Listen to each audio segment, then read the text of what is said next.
Hello everyone, welcome to this lecture on descriptive meaning of culture. This lecture is part of your paper on media, culture and society. This lecture will discuss the descriptive meaning of culture.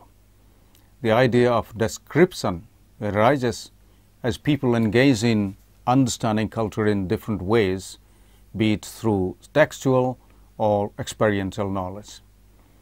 The present lecture will engage with how scholars studied culture in the global context and with specific reference to, of course, India. Any discussion about studying culture in Indian context has to address the way scholars engaged with understanding culture. During colonialism in India, administrators, missionaries, and anthropologists attempted to understand Indian culture by observing various institutions in Indian society. Although such constructions may be alien and undertaken for a political purpose during that period, however, one needs to deconstruct the meanings associated with the term in the Indian context. When we use the term descriptive, what is referred here is the demographic descriptions of the non-European societies studied by European scholars in depicting culture. This conception is now less concerned with the ennoblement of the mind which was emphasized in the classical meaning. It rather focuses on unraveling the customs, practices, and beliefs of the non-European societies seen as the other. Edward Tylor is credited with the establishment of the descriptive conception of culture in his 2 volumes of Primitive Cultures, Researches into Development of Mythology, Philosophy, Religion, Art, and Customs. He refers a very famous definition of culture that contains key elements of descriptive conception. According to Tylor, I quote, "Culture or civilization is that complex whole which includes knowledge, belief, art, morals, law, custom, and many other capabilities and habits acquired by man as a member of society." Unquote. The definition presents culture as a complex whole, and one of the crucial tasks of any researcher trying to study civilization is to dissect these wholes into component parts and to classify and compare them in a scientific manner. For instance, when Tylor studied the geographical contribution of myths, he first classified the myths under such headings as myths of sunrise and sunset, eclipse myths, earthquake myths, and many such categories. Tylor says that the geographical distribution of myths and their transmission from region to region have to be studied as the natural studies the geography of his botanical or geological species. Just as the catalogue of all the species of plants and animals of a district represents its flora and fauna, so the list of all items of the general life of a people represents what is called culture for Tylor. This may sound very interesting, but this is a problem in Tylor's analysis of culture. First of all, Tylor's evolutionary theory differentially grades civilizations. On the one end of this gradation are the savage tribes, and the other end is the Europe, which is defined as the cultured and educated world. In his evolutionary scheme, the industrial world becomes the measure of civilization. Such evolutionary and positivist frameworks ideologically promoted the expansion of colonialism and exploitation of the natural resources of non-industrial societies such as Africa and Asia. After Tylor, it was Bronislaw Malinowski who developed a scientific theory of culture that exemplifies another version of the descriptive conception of culture. He also endorsed the evolutionary perspective. Malinowski is seen as the founder of functionalist theory of culture. Through his ethnographic study of Trobriand and people who lived in Papua New Guinea, Malinowski developed his functionalist theory. In his definition, the cultural phenomena is analyzed in terms of the satisfaction of human needs. And this is the reason his theory is called the functional view of culture, as it argues that every type of civilization, custom, idea and belief fulfills some vital function and therefore is an indispensable part for the working of the whole society. For instance, he studied the Kula system of exchange of gifts among the Trubanders. He lived among them as a native for months, observing their social, religious, political and economic life. He found a remarkable system of exchange called Kula, which the islanders maintain among themselves and with the inhabitants of the neighboring islands. In Kula trade, people exchange bracelet and necklace made of ordinary materials but are considered valuable. This led Malinowski to think that what functions does Kula trade serve for which tribals take dangerous voyages through the sea? The reciprocal exchanges in Kula trade studied by Malinowski inspired a generation of scholars to carry out transactional analysis and its functions in maintaining a social order and control in society.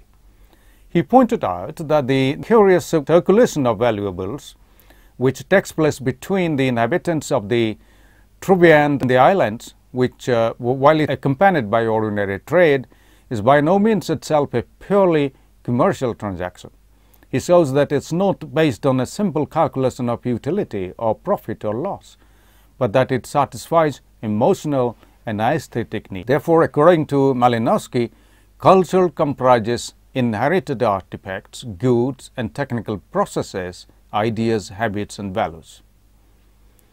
The task of the social scientist is therefore to break this social heritage down into its component elements and relate them to the environment and needs of the human organism. So it's an analysis of the functions of cultural phenomena in terms of how they satisfy human needs. Malinowski's functionalist theory of culture is criticized, of course, for being crudely utilitarian, meaning by that everything exists to serve a purpose. Both Teller and Malinowski failed to study culture in relation to the material aspects of living. Despite the different emphasis in the Teller and Malinowski and others' definition of culture, there exists a common view of culture in their definitions. And that common view is that cataloging or classification of various elements of culture. And that's why it is clubbed together into the descriptive conception of culture. With these brief remarks on descriptive conception of culture, now let's discuss the symbolic conception of culture, which is close to the theorization of culture and communication. Studies of culture in India began under the rubric of colonial rulers.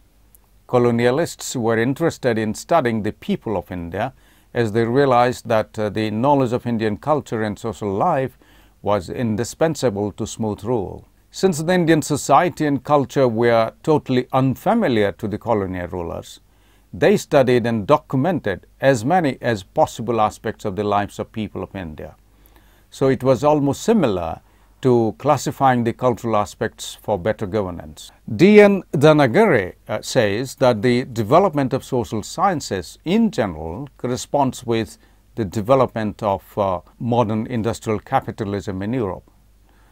M.N. Srinivas writes in this regard that, I quote, "The need to govern men of various races and vastly different cultures created in the European rulers a need to study the life and culture of the ruled," unquote. According to Danagare, the expansion of Western capitalism and imperialism was bound for confrontation with traditional societies which were colonized, for instance, in this case, India. So studies on culture in India developed out of this encounter between the colonizer and the colonized. So we can say that such studies were useful instrument of colonial domination. The colonial administrators and missionaries in India, like other parts of the world, wrote several monographs about the Indian people and their way of life. They carried out several ethnographic studies and published ethnographic compilations of traditions, customs and beliefs of different tribes and castes in various provinces of India. Not only this, In fact, detailed studies on physical attributes of caste and tribes were also carried out. Let's cite a few examples of the ethnographic work carried out by British administrators and anthropologists and scholars in India. In 1769, Henry Warelst, the governor of Bengal and Bihar, stressed the importance of collecting information regarding the customs of leading families in his directives to revenue supervisors. Since then, many British officials and missionaries had made earnest efforts to collect and record information regarding the life and culture of their Indian subjects. In 1807, Francis Buchanan undertook the ethnographic survey of Bengal. Then between 1809 and 1813, he carried out one of the most detailed surveys of the social and cultural history of Bihar and eastern Uttar Pradesh. Abbe de Boy, a French missionary in Mysore, wrote in 1816 a book entitled Hindu Manners, Customs. He wrote about the life, ritual of the people he lived amongst. He was also one to study caste and interrelations. There were many other British administrators who also wrote compendia on tribes and castes on India. For instance, Herbert Risley, a British ethnographer and colonial administrator and a member of the Indian Civil Services, conducted ethnographic surveys of Bengal Presidency. In 1885, the Lieutenant General of Bengal selected Risley to collect detailed information on the caste and tribes of that province. The tribes and caste of Bengal was the result of this work. In addition to such ethnographic compilations, Britishers undertook the first All India census in 1871 for the first time, which became an invaluable source of information not only for demographic studies but also for social and cultural analysis. Along with this, British scholars introduced Indological studies to become more familiar with the life and culture of Indians. British Orientalist William Jones played a great role in founding the study of Sanskrit and Indology in the Western world. Although Jones exported Sanskrit and Indology to the world, but his understanding of the subject is free from suspect. Chowdhury in 2012 rightly points out that Sir William Jones, while writing about the antiquity of history of India, confines up to 11th century. It implies that prior to British arrival in India, there was no history. It was considered as dark period as the entry of Britishers automatically led to the fading of darkness. This is very, very interesting. This selective inclusion reflects in a way the hidden intent and motive behind writing such history. In 1987, John Drew comments that, I quote, "The curious way in which Jones is absorbed in his Asian civilization even while he asserts the superiority of the Europeans is equally evident in his work, including on the philosophy of the Asiatics. In his perspective on India, Drew says that Jones sometimes appears to have been as hedged in as any man by his sense of the superiority of Indian culture and by his acknowledgement of the prior claims of Christian revelation." Unquote. Jones established the Asiatic Society of Bengal in 1787. Asiatic Society began to publish essays related to Indian culture, but all those were written by government officials and missionaries who had no academic interest. With the beginning of the 20th century, along with the British administrators and missionaries, European scholars began to be attracted to study culture in India. For instance, W.H.R. Rivers wrote The Todas, which was based on intensive field work. Rivers' study was followed by Radcliffe Brown's study on the Andaman Islands. During the first 2 decades of the 20th century, 2 Indian scholars, L.K. Ananthakrishna Nair and S.C. Roy, wrote accounts of caste tribes. Ananthakrishna Nair produced accounts of caste and tribes of Cochin and Mysore, and also a study of the Syrian Christians of Kerala. Roy, on the other hand, wrote monographic accounts of several tribes in Bihar. Roy also wrote a book entitled Caste, Race and Religion in India in 1934. With the establishment of ethnographic survey by the British government in 1905, many such surveys were carried out in India. Many journals devoted to the study of Indian culture were started by Indians. From 1900 to 1920, many Indian scholars came into picture and wrote extensively on India. Along with borrowing from the European and American traditions of social sciences, the Indian social scientists wrote with a plea to establish an Indian way of thinking different from European scholarships. Scholars like S.C. Dubey, Leela Dubey, D.P. Mukherjee and A.R. Desai wrote with a critical understanding on culture and society in India. These scholars have studied immensely the cultural institutions in the villages and its role in nation building. These studies were initiated under the influence of modernization and development projects in India. Indian villages were crucial in projecting the image of India as a developing nation that can stand on its own. Villagers were seen as the epitome of nation's socio-cultural and economic life and representing the core values of Indian civilization. The information that was collected by economists, political scientists and sociologists under the auspices of nation building program consisted of all socio-cultural aspects of a village life. Institutions like Planning Commission, Nation Sample Survey, they were constituted to spearhead the collection of such data on the culture of village life. Therefore, we can call it a descriptive analysis of culture in the villages of India. To cite an example of such descriptive studies of Indian villages is studies on Palanpur. Palanpur, a village in Muradabad district of Uttar Pradesh, is a village that has been surveyed several times to analyze the changes in the culture of Indian villages due to the technological advancement. Culture is grounded in the social, economic and political setting of the village. Therefore, detailed descriptions were documented on the impact of technology on various socio-economic and political structures. Details of demographic structure, occupational structure in terms of caste and gender, they were also documented. The scholars have analyzed the decline in agricultural occupations with the emergence of non-agricultural wage employment. They've also analyzed the decline of the relationship between caste and occupation because of the introduction of technology. One of the primary aspects highlighted was how technology has facilitated the occupational mobility of Dalits.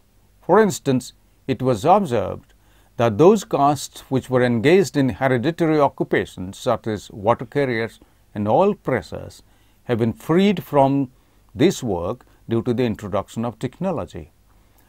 D. N. Madhumadar's work, Caste and Communication in an Indian Village, is another benchmark study analyzing the transformation of culture in Indian villages through the intervention of technologies of communication. This study also been seen as a significant contribution in the study of culture and communication in India.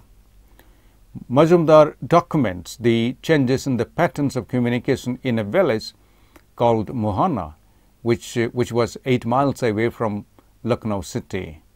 He describes the role of radio, newspaper, postal services, education, and messengers in the cultural life of village. He demonstrates the coexistence of traditional and modern means of communication and how technologically oriented means of communication were being culturally negotiated by the people in the village. Basically, he documents the cultural negotiations at various levels of village life.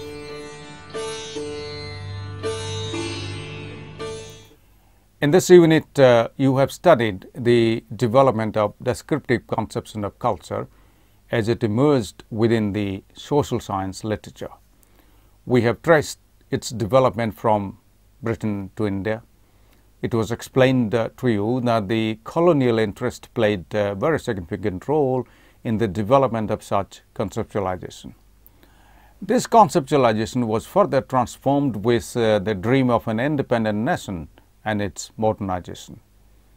A documentation of impact of technology on the social, economic, and political culture of villages was a primary site of such conceptualization. Friends, hope you enjoyed the lecture. For more details, please read the e-text of this lecture properly and attempt the questions given at the end of your text. Thank you very much indeed.